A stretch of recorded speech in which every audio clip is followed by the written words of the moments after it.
Shalom sahabat-sahabat STMJ yang terkasih, perkenalkan saya Edi Prasetyo dari Paroki Santo Yosef Purwokerto yang akan membawakan sharing 7 menit with Jesus pada hari ini, Selasa 23 Januari 2024. Hari ini saya akan membagikan sharing saya tentang perikop yang berjudul Yesus dan sanak saudaranya yang saya ambil dari Injil hari ini, yaitu dari Injil Markus bab 3 ayat 31 sampai 35.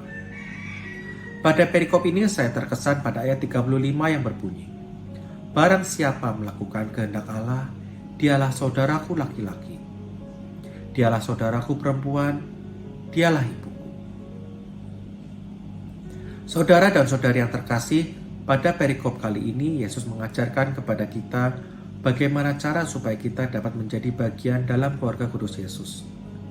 Pada ayat 35 tersebut, Yesus dengan jelas mengatakan bagaimana caranya supaya kita dapat mengambil bagian menjadi keluarga Allah, yaitu dengan cara melakukan kehendak Allah. Tetapi pertanyaannya, apa itu kehendak Allah? Kehendak Allah adalah mengikuti rencana Allah, mengikuti jalannya, mengikuti semua ajarannya. Ajaran Tuhan Yesus yang paling utama adalah kasih. Menomorsatukan Tuhan di atas kepentingan yang lain, lebih mengutamakan Tuhan daripada kedagingan kita. Bunda Maria adalah salah satu contoh manusia yang telah melakukan kehendak Allah. Yaitu ketika Bunda Maria mengatakan, "Terjadilah padaku menurut perkataanmu." Pada saat itu Bunda Maria meninggalkan semuanya, berserah penuh kepada Tuhan, dan siap berkorban demi manusia. Dan untuk renungan kita bersama, apakah kita sudah melakukan kehendak Allah dan menjadi bagian dari keluarga Allah? Saya akan men-sharingkan sebuah pengalaman ketika saya mengikuti kemauan saya sendiri tanpa melibatkan Tuhan dan pada akhirnya membuat orang lain tersiksa, bahkan celaka. Dulu sekitar 10 tahun yang lalu saya kuliah di Parahyangan, Bandung. Suatu ketika saya pernah menyetir mobil saya dan ditabrak oleh sebuah truk. Ketika truk tersebut akan belok. Pada saat itu saya bersama 3 orang teman saya yang lainnya marah sejadi-jadinya dan menuntut ganti rugi. Sampai pada akhirnya kami dibawa ke pos supirnya tersebut. Dan pada akhirnya saya mendapatkan ganti rugi sebesar 500.000 dan kami sangat senang. Tetapi ketika kami akan pulang, kami mendengar suara yang sangat keras dari pos tersebut yang berkata kepada supirnya yang mengatakan, "Kamu mulai sekarang saya pecat." Ketika mendengar itu, kami tiba-tiba terdiam selama perjalanan kami. Di otak kami pun terus berpikir betapa jahatnya kita. Kemudian saya juga ada sharing yang mirip, tapi di mana saya mulai mengenal Tuhan dan berusaha mengikuti kehendak Allah.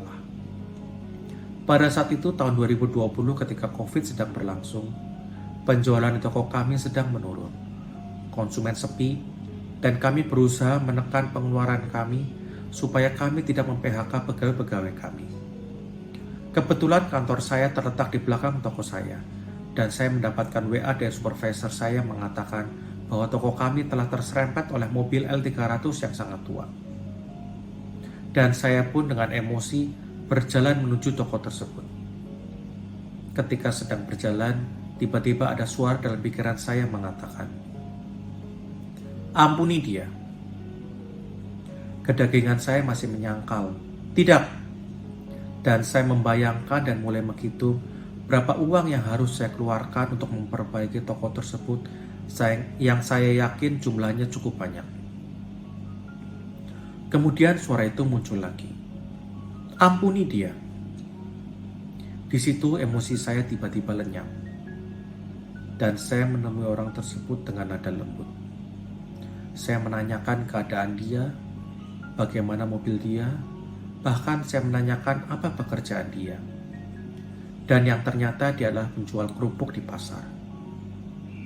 Kemudian dengan tangan bergetar dia mengeluarkan semua yang ada di kantong resep warna hitam yang katanya berjumlah 200.000 dalam keadaan uang receh. Dan anehnya saya mengatakan, "Simpan saja uangnya, Pak." Dan kalau boleh tahu, di mobil masih ada berapa kerupuk yang tersisa? Dia menjawab, masih ada 3 bal. Bal adalah plastik besar yang biasa digunakan untuk mengangkut kerupuk. Dan anehnya lagi saya mengatakan, saya beli semuanya Pak, berapa harganya? Dia kaget dan menurunkan semua kerupuknya dan tidak mau dibayar. Tetapi saya tetap memaksa dan memberi uang 500.000 kepadanya. Dia menangis dan dia mengucapkan terima kasih kepada saya. Dan setelah orang tersebut pergi, saya merasakan damai sukacita yang sangat luar biasa. Bahkan, saya bisa memberikan kerupuk-kerupuk tersebut kepada pegawai-pegawai saya untuk dibawa pulang. Mengikuti kehendak Allah adalah sesuatu yang tidak mudah.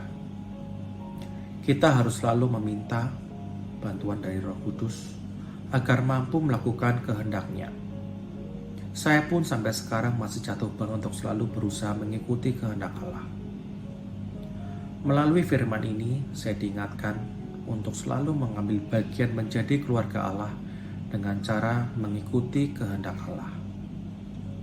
Demikian sharing saya hari ini supaya dapat menjadi berkat bagi kita semua. Terima kasih. Semoga Tuhan Yesus selalu bersama kita dan memberkati kita semua. Amin.